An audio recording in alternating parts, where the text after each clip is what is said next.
The O2F Football Podcast. The voices of tomorrow, here today.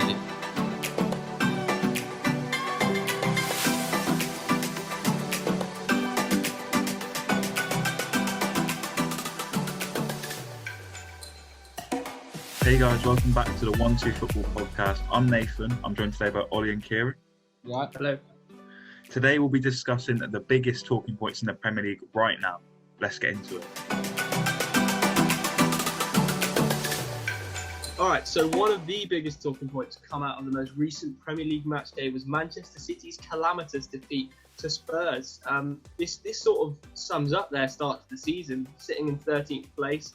They have had a difficult run of fixtures, but based off the last few seasons and the players that Guardiola has at his disposal, you'd really be expecting better from them. So Nathan, I'll come to you first. This result was the same result as the one that Spurs got last season against Pep at the Tottenham Hotspur Stadium, but the manner in this defeat, I think, was a lot more prevalent of maybe where Guardiola's team are at right now.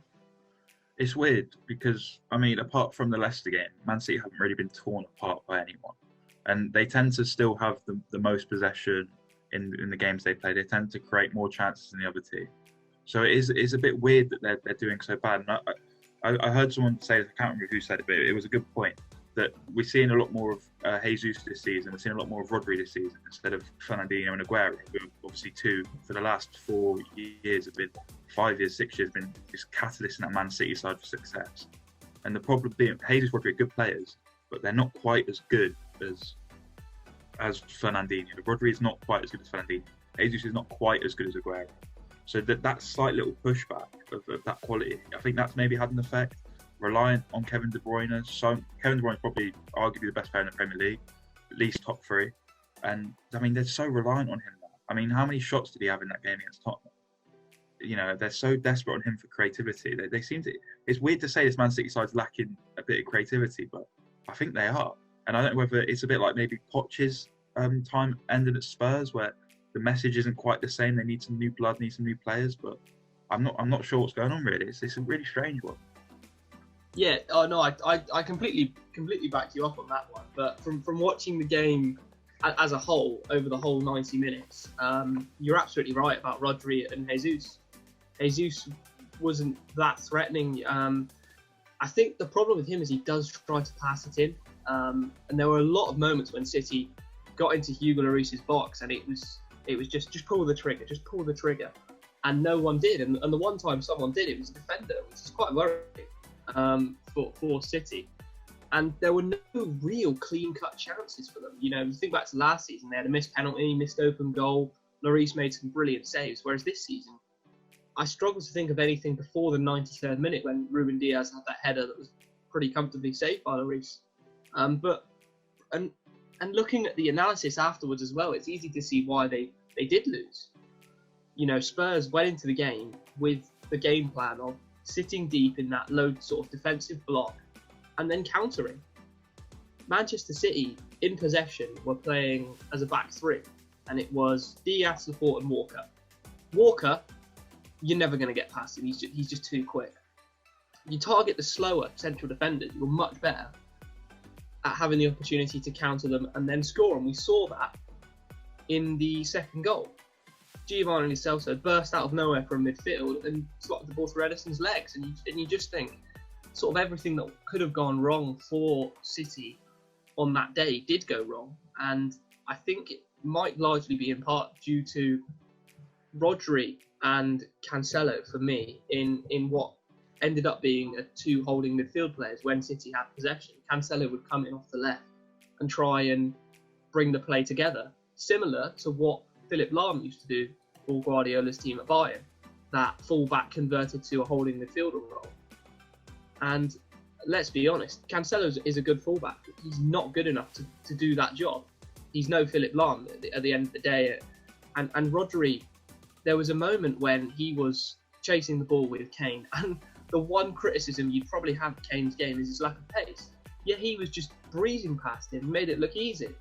I think Rodri suits the games where City aren't playing necessarily very good attackers. In the game against Sheffield United, a team that's struggling for goals, he was immense. against Spurs, a team filled with some of the best attacking talent in the world, he was struggling. He was.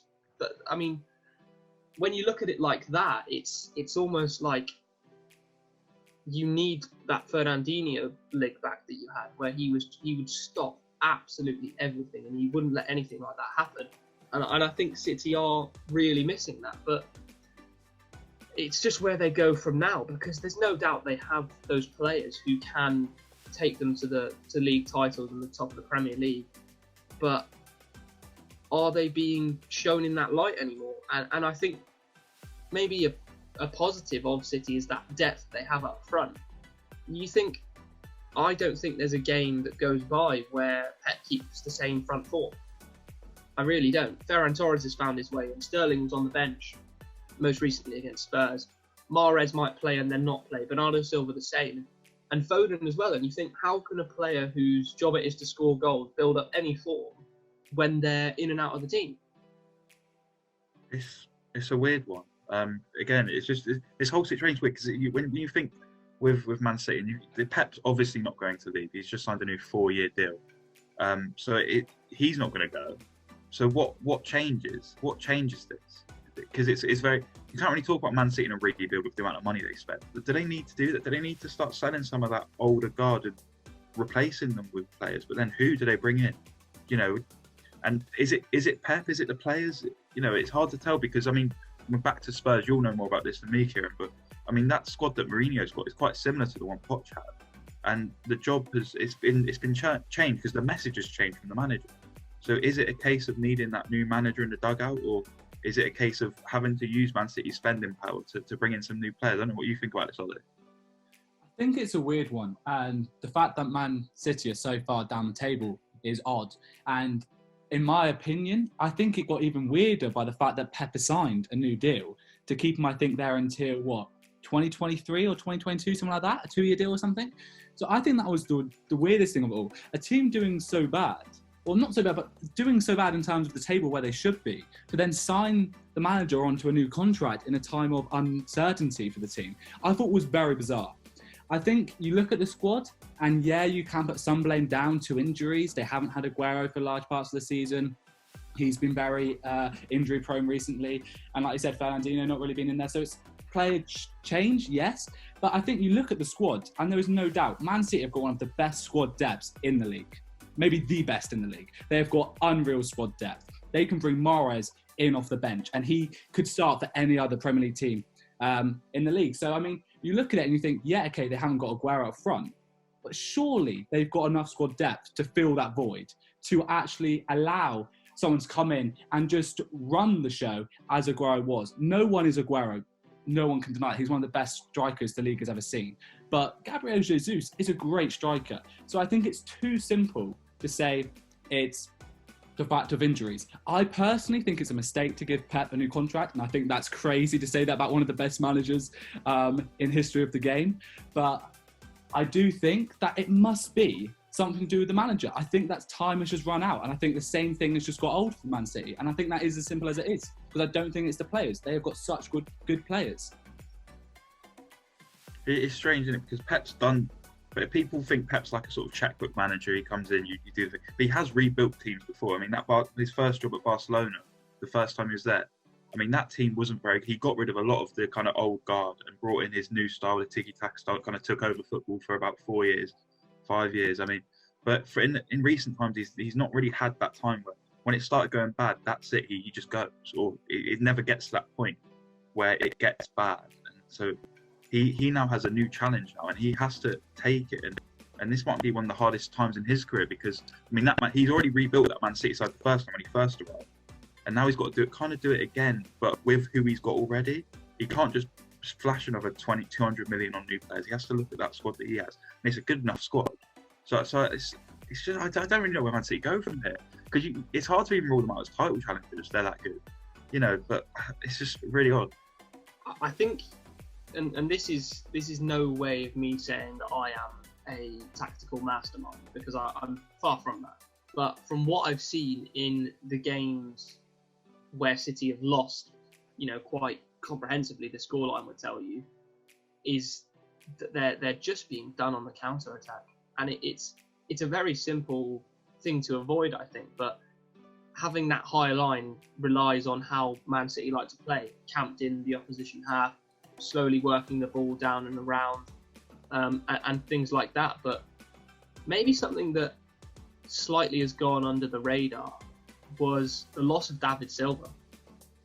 You know, I think back to the days where Man City would, and they still do this, but the days when Manchester City would consistently beat your average Premier League team 4-5, 6-0. And the first thing I think of is David Silva. His intricate passing and play, his quick movement, his undeniably brilliant partnership that he had with Aguero when they were both in their prime really is lacking for City this season. Obviously, with Silva moving on to Real Sociedad and Aguero struggling with injuries and form and spending a lot of time on the bench. And I think that has to be a large part of why City aren't converting as many chances as maybe they normally would. I don't really know where they go from here. They do have 2 games coming up against Burnley and Fulham where you would preferably like to see them dominate and score 4 or 5 goals just to re-establish what we all kind of already knew that we haven't seen as much so far this season. And then after that, it's the Manchester derby. So I think they need to pick up on it soon and figure out maybe a new style of going forward that doesn't revolve around David Silva. I think that's such a good point. I think over the years, no one can deny that Man City haven't been the strongest at the back. They've always relied on scoring more goals than the opposition. We've said for years that Pep has had to strengthen his back line. I mean, we went into this summer window just gone, Man City had to strengthen the defence, and they did. But I think now with the loss of David Silva, with no Aguero, as you said, I think whereas before they weren't relying on their attacking force, but their attacking force has always been stronger.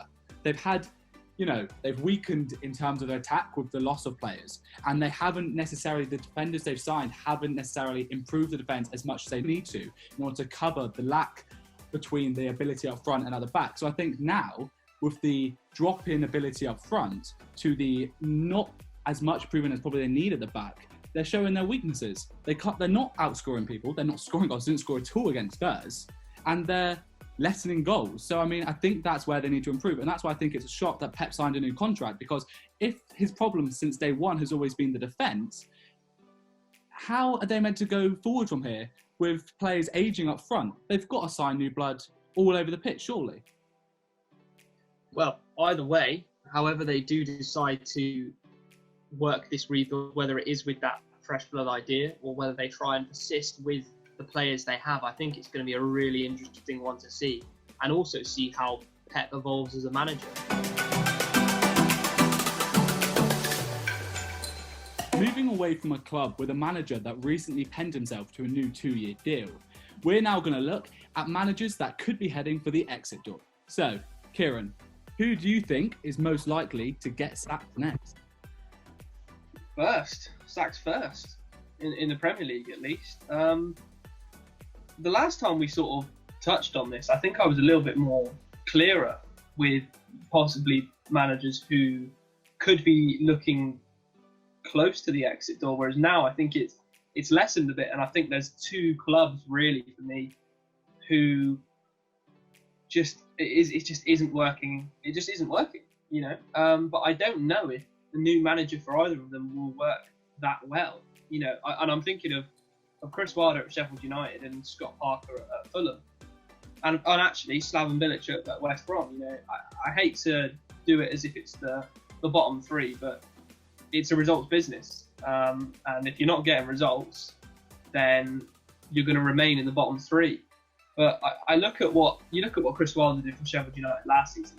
Tremendous first season in the Premier League for them. They went above and beyond all expectations of them. Scott Parker came in at the end of that tragic Fulham season where they finished with nearly as little points as the year that Derby did.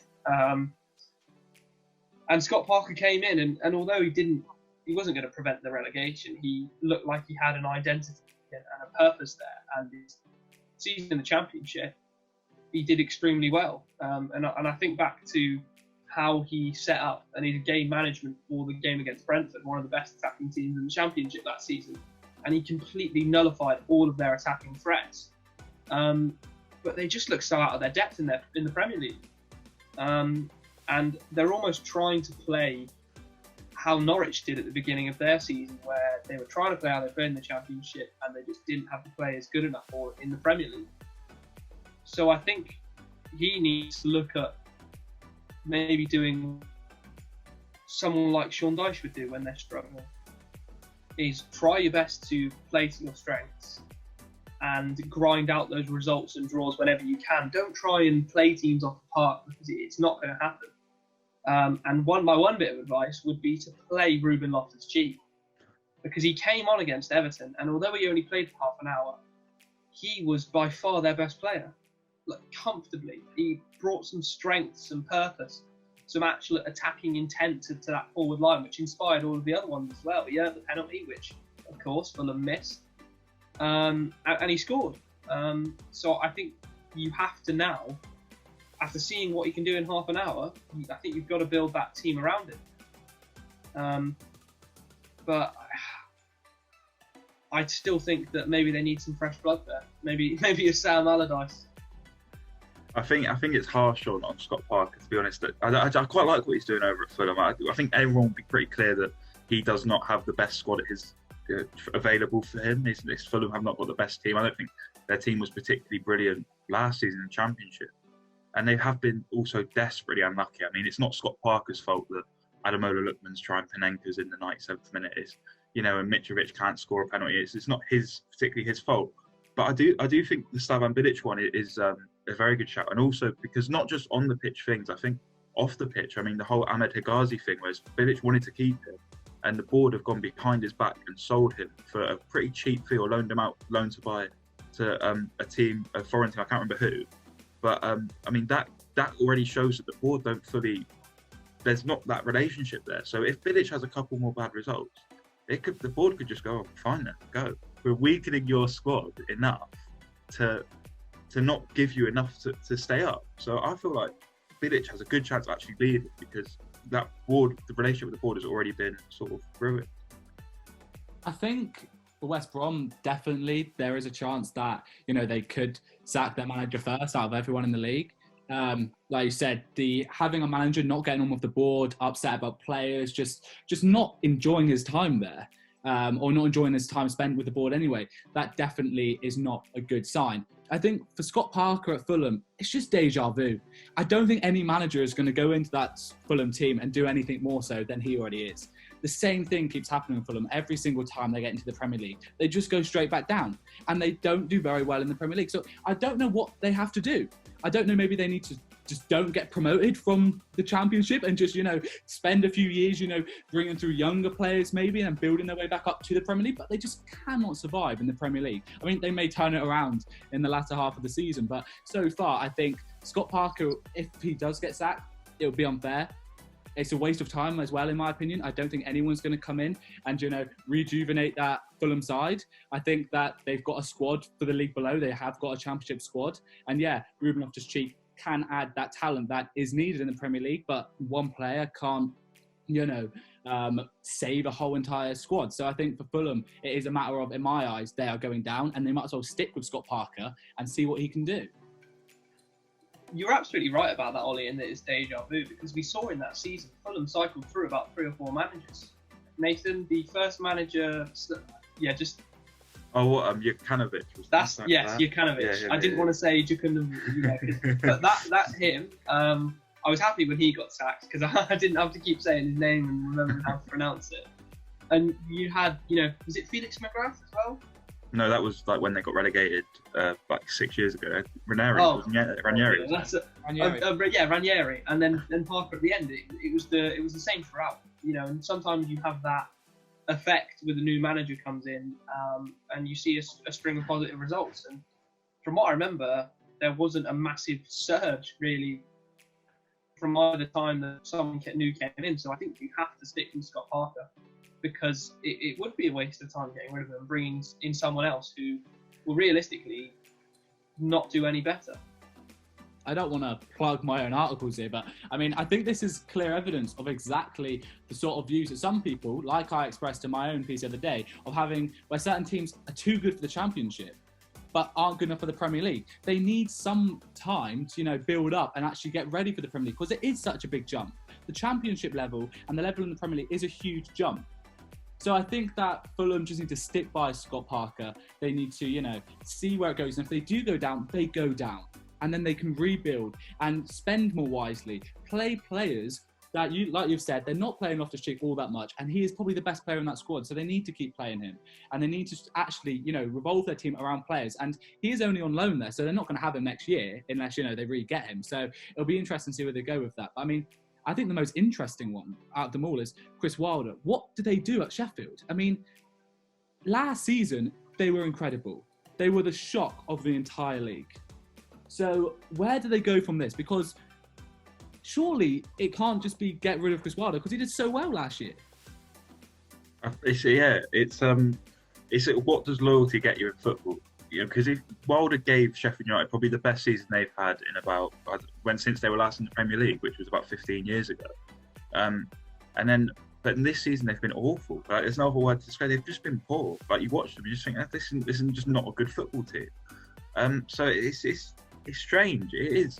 What do you get with what? It's the same. Kind of use the same argument for Southgate at England. You got England to the best World Cup they've had in years. Do you keep him? Do you not? Because the results afterwards haven't quite been so satisfactory. So what do you do? What I think, I don't know, how far can that Sheffield United squad even go? I mean, that team just isn't very good on paper, and they're not playing well. So like, where do Sheffield United actually go from here? Does a new manager actually affect things there? I think maybe they were a tad naive going into this season, in thinking that, we've got this squad here that did well last season. We go again. And the reason that I probably noticed this as well is because the exact same thing happened with Spurs. We finished so many times so well under Pochettino that we didn't rebuild when we needed to. And that showed. You could easily finish the season with someone doing very well, but who's to say that they then start declining in that next season, which is why you need to bring in that fresh blood. And what that does as well is it keeps competition for places. And I think a prime example of that right now is Serge Aurier has turned into bloody Philip Lahm at the moment, because he can't leave him out of the team for Doherty. He's putting in so many good performances. And last season, he had no one fighting for his place. And this season, he does. And he's proving that he should be regularly starting. And I think, yes, Sheffield United have been unlucky with injuries and the whole situation with John Lundstrom and the contracts. It's not been ideal. But the recruitment, I think, it does have to be better, and maybe there needs to be more. They did bring in players, but I think they needed really them everywhere to keep up that competition, keep up that fighting spirit for places, and keep everyone at 100%. They need to do something soon, though. It's quite astounding, really, when you think about it, for how well they did last season. And goals were coming from all over the pitch. No striker really stood out massively. I would like to see Lisa Mousset come back into the team again. I think he's just had a few injury problems, and he'll be back then again soon, because there were certain moments when he looked unplayable. So I'm like we say about most things, it's talking about the things in the now, and we're unsure where they go in the future. But something needs to change at Bramall. I think it's the same as, like you said, with Spurs and Pochettino. No one can sit here and say, he isn't a good manager, he didn't do well with Tottenham. No one can say that Chris Wilder isn't a good manager and didn't do well with Sheffield. I mean, managers, as you see all the time, do really well and then they just drop off. I think it is the idea that being in football, it is brutal. It is a brutal place to work. 1 minute you can be at the top and the next minute you can be all the way down at the bottom. It's just falling down that rabbit hole. And I think that's exactly what Sheffield have done. I think they maybe, like you said, were naive. They did so well last season. They've gone into it this season. And then they maybe thought, we proved ourselves last season. We're going to do the exact same thing again. Maybe they thought they were just going to do another Wolves. I especially thought that they were going to do Wolves, the sort of team that gets promoted and they straight away just stay in around the 7th to 9th area. But I think maybe, you do look at the squad. They haven't got the same level of squad to do a Wolves. They haven't got the players like Wolves have got to continuously compete in the Premier League. But can they really afford to sack Wilder and then, completely bring in a whole new squad in January? Can they afford to do that? Probably not. So where do they go? Is it a factor of keep Wilder and bring in signings, or is it keep the team and bring in a new manager? Because they haven't got much more time until the season is just gone and they're stuck there. I think that with Wilder, we saw it last season. We saw it with Eddie Howe last season. I mean, he'd done such a good job at Bournemouth for ages, and then it fell off. It just that message isn't quite the same anymore. When the chips are down, you've lost a few games, and when I look at that Sheffield United team, they've not got a clear goal scorer. And that I know last season they shared the goals around, but when you're not sharing the goal, you need that one player to kind of drag you out of it. They don't have a good enough strike in that team. You saw it with Ollie McBurney's chance at the end of the game that they played last. They played against West Ham, but he missed, and it just showed that there's not enough of a goal scoring threat, and they've been very unlucky defensively. I will say they've been very unlucky. Jack Robinson probably isn't Premier League quality. Ethan Amplu's a great player, but he's young, so I think Wilder's struggling to rely on him. So while they've been unlucky, I think it's just a show of a lack of quality overall, and it's not. It's a bit like Eddie Howe at Bournemouth. I think Wilder will leave and go on to be a successful manager, carry on being a successful manager, but I don't really know where this goes with Sheffield United. I think whatever happens, I think the first sacking of the Premier League season is very imminent. It normally happens around Christmas. Someone normally gets sacked then. So I think very soon we could see one of the bottom three having a new person at the club. So, only time can tell.